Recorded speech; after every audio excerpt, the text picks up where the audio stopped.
The blowing of glass is an art form practiced by many ancient civilizations and dates back to the 1st century before the Christian era. The masterpieces of the past continue to inspire the contemporary glassblowers of today. From the 7th to the 14th century AD, glass blowing in Muslim lands reached heights unequaled anywhere else in the world.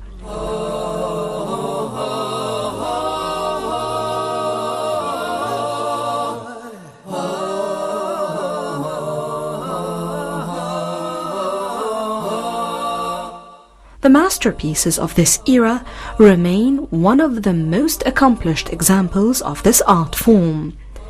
Many innovations were introduced by Muslim artists in the areas of undecorated blown vessels, to mosaic glass, to mold blown, hot worked, cut and engraved, and painted objects.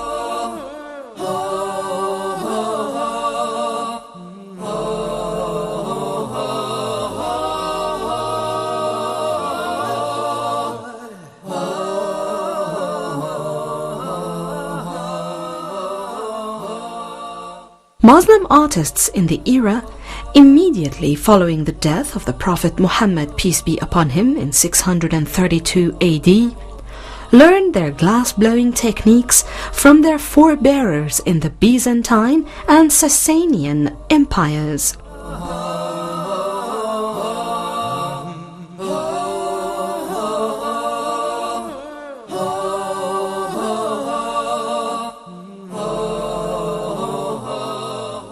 As the years passed, it was the Muslim glassblowers who had a tremendous influence on the Renaissance artists of Europe.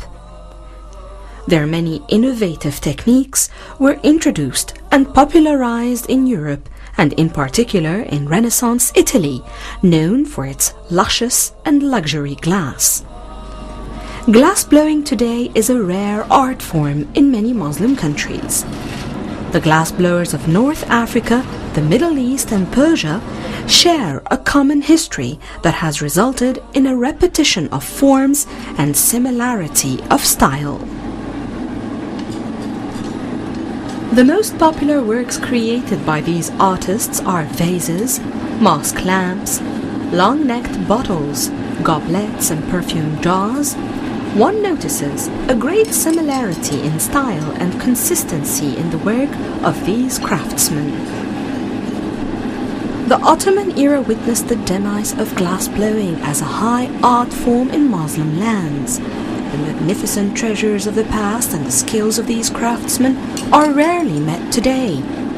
Only a handful of master glassblowers still remain in each country. The room in which their marvelous artwork is born is extremely humble. The stone oven occupies a large part of the room, usually built by the master craftsman himself.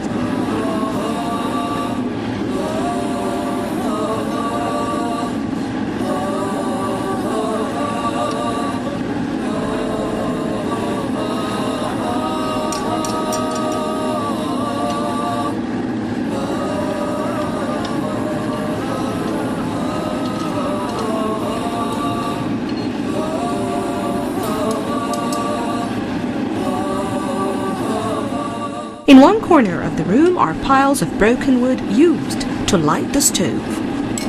Green and painted woods are not used in the process. The burning paint has a negative effect on the quality of the glass. It takes 2 hours to heat the oven in the morning. Once hot enough, the craftsman begins to prepare his raw materials. He puts pieces of glass into a hole known in Arabic language as the tajin, Bautaqa or Halla. The hole is located in the bottom of the oven. Quickly, these bits of glass are transformed into a molten ball. To reach the correct consistency, the glass requires another 2 hours of direct heating. The artists do not follow a specific formula when coloring the glass. They add various amounts of copper oxide to the molten glass to produce a range of blue colors. Magnesium powder is added to create violet. Some glass blowers will create colors through reusing shards of existing colored bottles and other glass objects.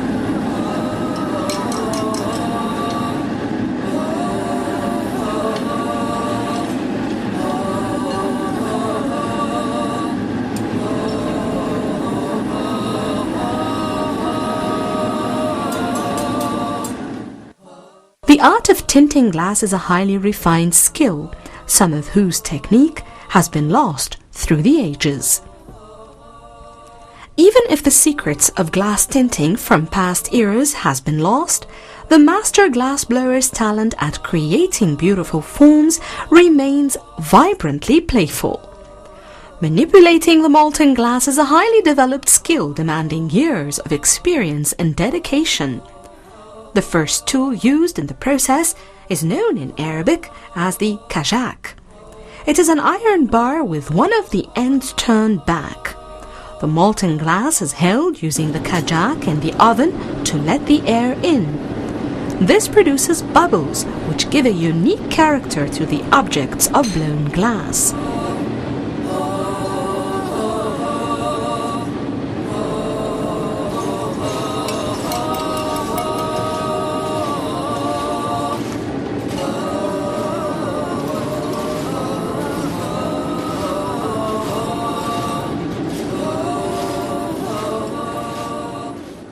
Sitting opposite the oven, the master glassblower begins an elaborate process. He sits at a table with marble surface.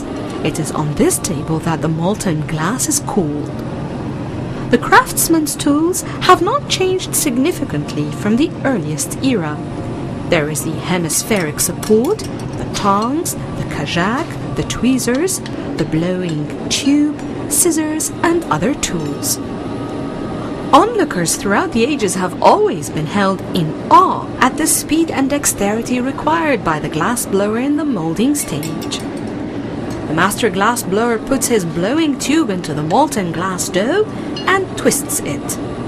He only takes the amount needed for the item he plans to make. Finally, he takes the tube out of the oven.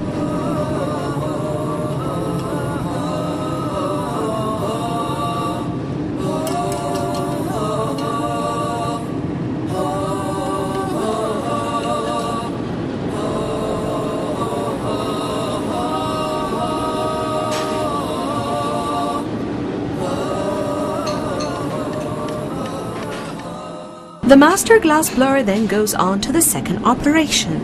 Again, it only takes a matter of seconds. He rolls the piece of molten glass on the marble to balance it on the blowing tube. The tube works as an axis with the weight and mass of the molten dough distributed evenly around it. The artisan then holds the tube vertically and begins to blow. The glass grows with each breath as it is suspended from the tube. The craftsman then uses the tongs to shape the item he is making. He then adds to it whatever is needed, handles for vases or other decorative elements.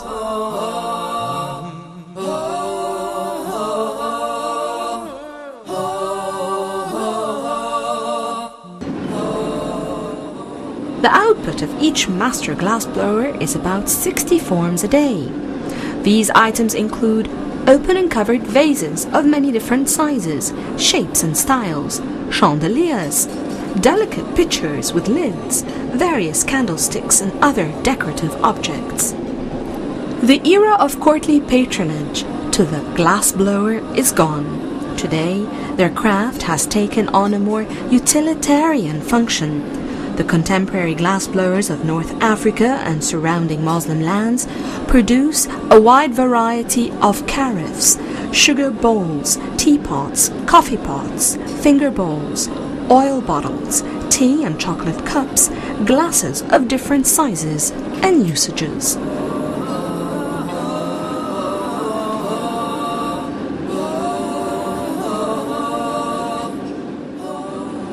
The extraordinary innovations in style, form and technique are now rare in Muslim lands and are found at the hands of a few artists. Such innovation has passed to other cultures and lands whose much freer experimentation with glass has created a new wave in this art form. While in Muslim lands it is the tradition of the craftsman which is prized and demonstrates the amazing, familiar bonds that still exist in these lands. Techniques are passed down through the generations by family and community. It takes years for the apprentice to master the craft of glass blowing.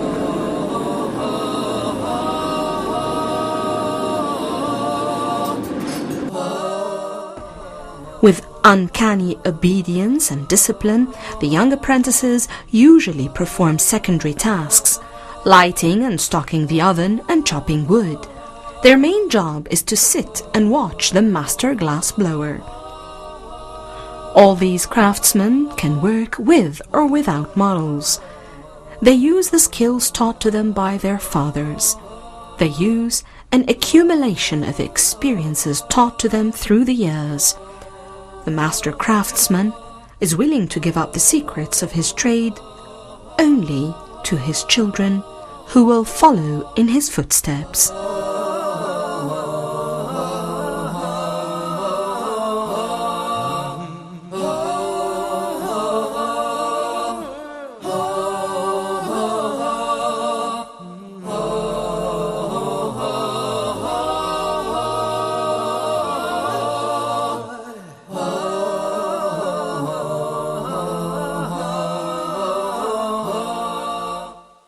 All these craftsmen can work with or without molds. They use the skills taught to them by their fathers. They use an accumulation of experiences taught to them through the years. The master craftsman is willing to give up the secrets of his trade only to his children, who will follow in his footsteps.